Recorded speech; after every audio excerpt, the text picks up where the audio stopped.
One TV special report.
Everyone, we acknowledge the arrival of the LGU Asamso Zames family.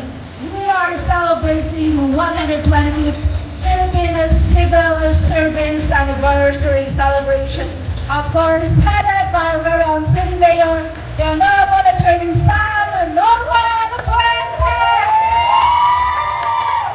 Of course, the members of the Zames City Council, headed by the very modern the Honorable of Vice Mayor Simplicia Baby Neri, and of course honorable city councilors, and of course the different departments. We are clustered in different colors, competing upon Happy 125th Philippine Civil Service Anniversary celebration. Of course, the LGU Asenso Ozamis, headed by our City Mayor, the Honorable Sam Norman Fuentes. A big round of applause.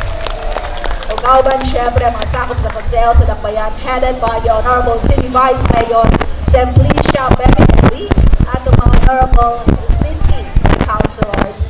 For them to formally start, the invocation, of course, will be led by the LGU Asenso Zamis Chorale, followed by the singing of the Pambansang Awit, still with the chorale, and then the panunumpa sa Watawat ng Pilipinas with Ma'am Emilia Saling, Supervising Administrative Officer, panunumpa ng Lingkod Bayan by Sir Joey F. Ampong, or CHRMO and CTM as head, to be followed by the Bagong Pilipinas Pledge, to be led by Arnold R. Francisco, Supervising Administrative Officer, the singing of the Bagong Pilipinas hymn, of course, to be led by the LGU Asenso Ozamis Chorale. Let us all stand for our invocation.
kanang kamay.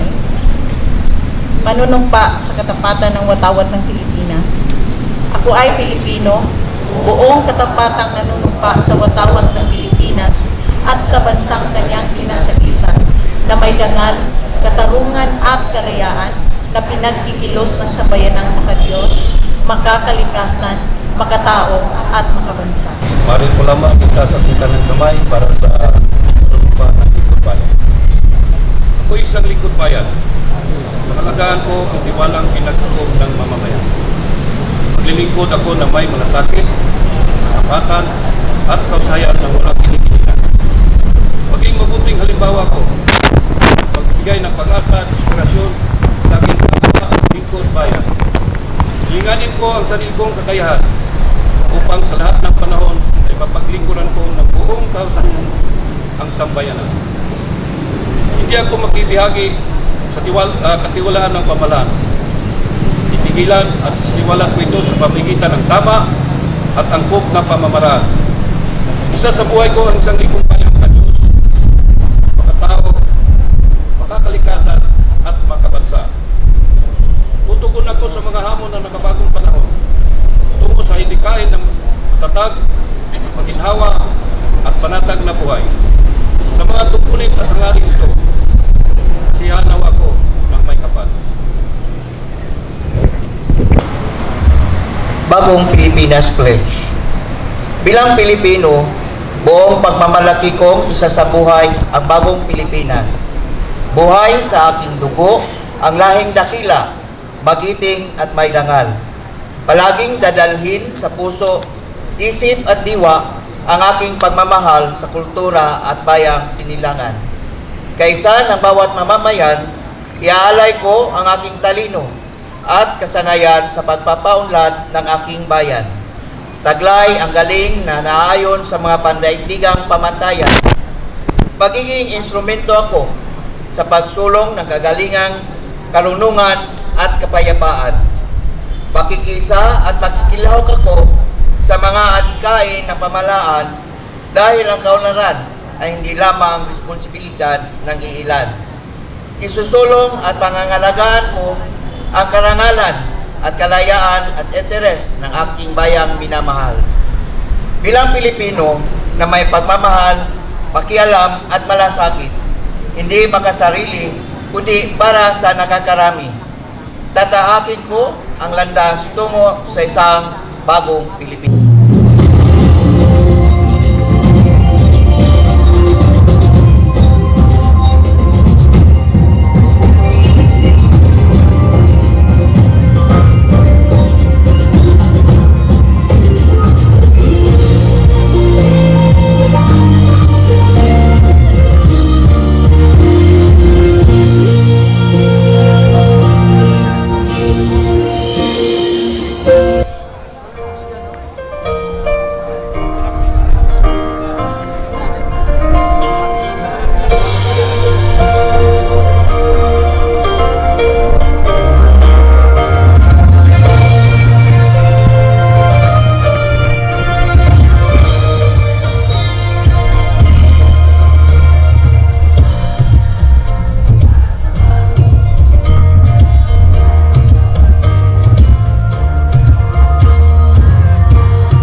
this point, to formally open our celebration, we shall hear the welcome message from a leader who has been a steadfast advocate of a good governance and a true champion of a public service.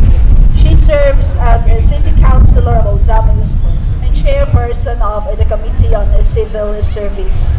Ladies and gentlemen, LGU's and Ozamis family, please join me in giving a warm welcome to the Honorable Lordy Fuentes Cipras.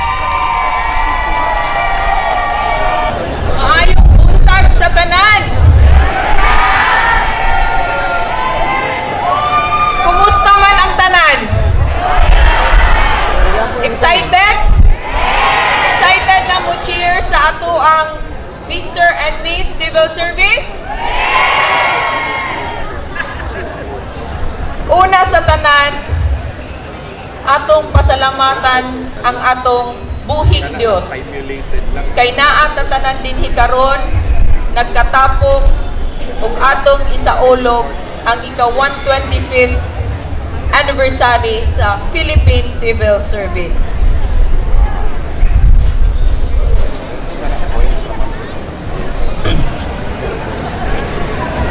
Please allow me to acknowledge kung pasidunggan ang atong mga haligi sa probinsya o sa atong syudad. Una, ang atong the hardworking Governor Henry Sibilia Waminal. Atong pakpakan.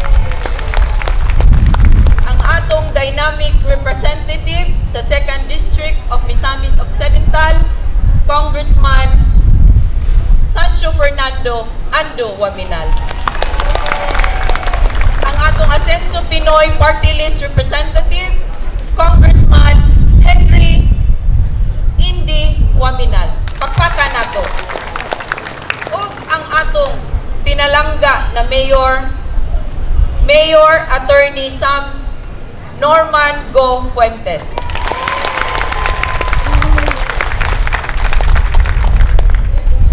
Ug dili usab nato kalimtan. Wala lang dinhi pero siguro na ato siya later. Ang atong inahan sa kanunay panabang, ang atong inahan sa tanan ug inahan namo sa konseho, Vice Mayor Simplicia Bebineri. Ug ako kong i-acknowledge ang akong mga gwapo ug gwapa nakauban sa konseho. Akong tagsa-tagsaon ang naakaron dinhi sa atubangan, Honorable Marcelian Tabayan, Honorable Archie Romero, Honorable Catherine Lim, Honorable Cecil Co, Honorable John Phil Duhay Lungsod, Honorable Saulo Salvador, Honorable Daniel Lau, si Honorable Junjun Sakin medyo gihilantan, and si Honorable Sunny Waminal, tuay official business, tuwa sila sa Clarin, uban sila ni Gov Henry sa nag-celebrate sa anibersaryo sa isak sa eskwelahan dito. O ang atong ABC Vice President Honorable Giancarlo Moralion. Wala na ba ko'y nalimtan? And Honorable Dinky Suizo coming to karon. Ato pong pasalamatan ang atong Human Resource Department sa ilang pagkamaptikon sa paglihok. Kauban ang atong City Legal Department, City Administrator, BPLO, ug atong CTMS. Tungod sa panaghiusa ug pagtinagbangay, naka-kick off gyud ka karong adlaw bisan pa lang sa gamay na panahon sa preparasyon. Dako usab ang atong pagpasalamat sa atong suporta sa atong mga partners sa national agencies, sa ato ang PNP, DILG, BFP, ug sa atong mga department heads ug tanang kawani sa gobyerno, salamat kaayo. Karong tuiga, gisaulog nato ang ika-125 nga anibersaryo sa Philippine Civil Service. Ubos sa tema, bawat kawani, lingkod bayani, puso dangal at galing para sa bayan. Kini na tema, nag-remind ka nato nga ang atong trabaho isip mga lingkod bayan dili lamang usa ka obligasyon. Apan usa kini ka calling. Usa ka tinud-anay nga misyon sa pag-atiman ug pag-alagad sa katawhan. Ang atong selebrasyon dili lang sa kalipay, apan usa-usab sa higayon sa pag-ila ug pagpasidungog sa tanang civil servants, gikan sa nangagi hangtod sa kasamtangan nga matinud-anon ug malipayon nga nagserbisyo sa mga katawhan.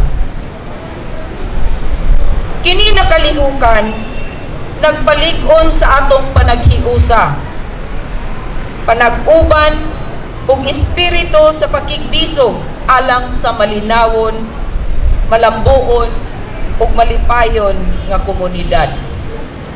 Subay sa atong developmental trust or atong 5Ms, misamisnon, magpuyong, malinawon, malambuon ug malipayon. Busa sa ngalan sa Atsenso Osamis Administration, dako kaayo akong kalipay nga iabi-abi kamo sa pagsaulog niining mahinungdanong anibersaryo ug naghinaot nga magpadayon kita sa pagtinabangay, pagpakita og tinud-anay nga serbisyo publiko ug pagpangandam alang sa mas hayag nga kaugmaon. Daghang salamat ug maayong buntag kanatong tanan. Karon tuguti ko nga mubasa sa makahuluganon nga mensahe sa atong presidente Ferdinand Romualdez Marcos Jr. Message of the President, His Excellency Ferdinand Romualdez Marcos Jr., President of the Republic of the Philippines. Governance acquires coherence only when institutions ensure continuity, permanence, and reliability. In modern Philippines, these conditions converge within the civil service, whose purpose extends beyond merely supporting political authority. As the permanent bureaucracy, the civil service preserves institutional memory, mediates the implementation of public policy, and sustain our ability to govern beyond limits of electoral time. Through them, the Republic ensures the effective implementation of programs across regions and sectors, uphold technical competence and ethical discipline within the rank and file, and institutionalize constitutional mandates as habits of governance. As we celebrate the 125th Philippine Civil Service founding anniversary, it becomes necessary to affirm that the strength of this institution is rooted in the quality of its design and the sincerity of its culture. Through its processes, the ideals and aspirations of our people find expression in daily life. In its ranks aside professionals whose work gives structure to reform and rhythm to governance. To ensure in this manner requires a temperament informed by purpose, a mind shaped by practice, and a spirit aligned with the slow yet necessary labor of nation building. This anniversary must therefore serve as a platform for civil service reorientation. The evolving demands of the 21st century, ranging from digital governance to regulatory coherence, from environmental accountability to decentralized service delivery, require a bureaucracy that governs through foresight and civil imagination. Let every agency cultivate internal rigor, and let civil servants embrace the vocation of constitutional stewardship, so that the Republic may govern through the inherent strength, wisdom, and intelligence of its institution. I wish you continued success. Thank you. Daghang salamat.